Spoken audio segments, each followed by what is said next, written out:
Hello and welcome to Upclose with Dec, where we get to learn about the Drug Enforcement Commission and the interventions in the fight against drugs, substances, and money laundering. Counseling and rehabilitation is critical to the Commission's fight against drugs and substance abuse, as it helps to reduce demand and dependency. In this episode, we focus on DEC's Counselling Service and related interventions.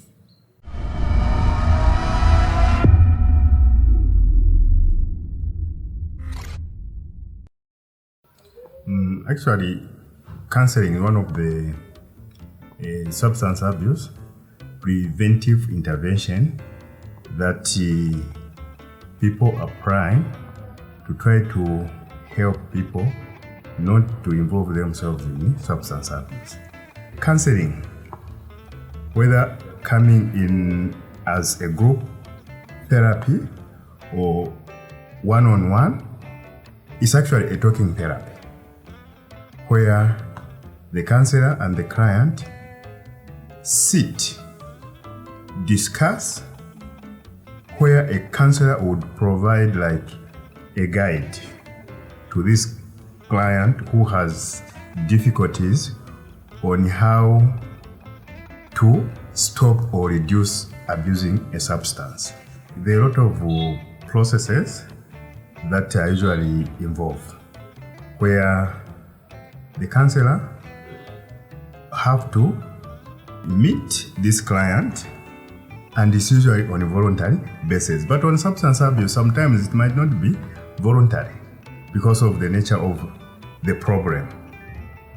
What is involved usually is when these people come, you need to identify the problem.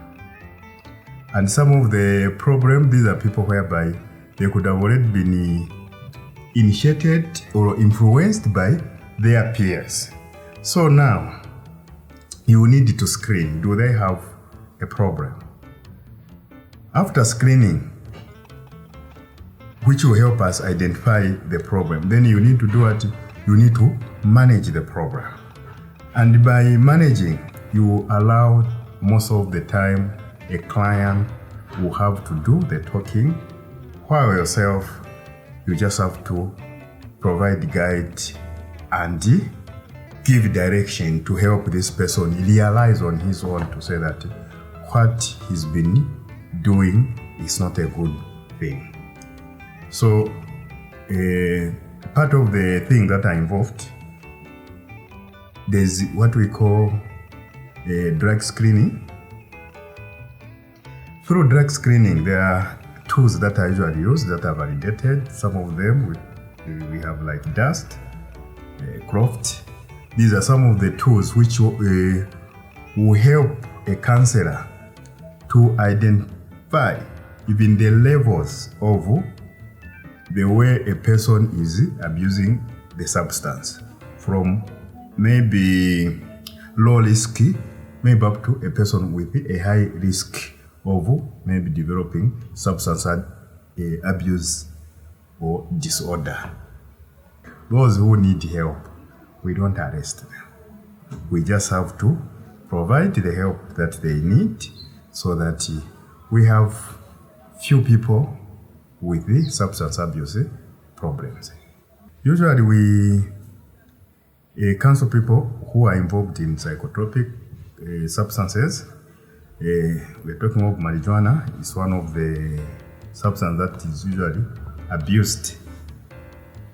There are those who also abuse like drugs such as codeine, heroin, cocaine, promethazine, diazepam.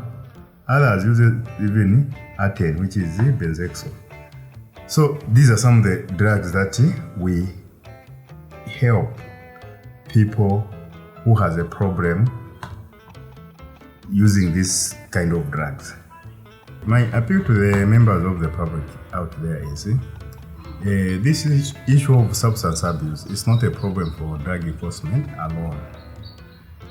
It is the problem to all the people out there in the community. Because these people or the abusers they come from the community coming to drug enforcement to be helped.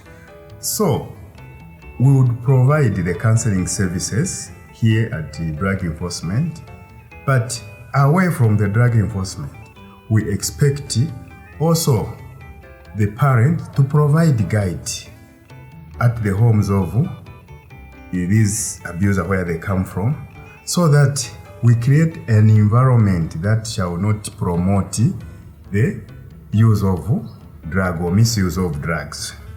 Let's work together.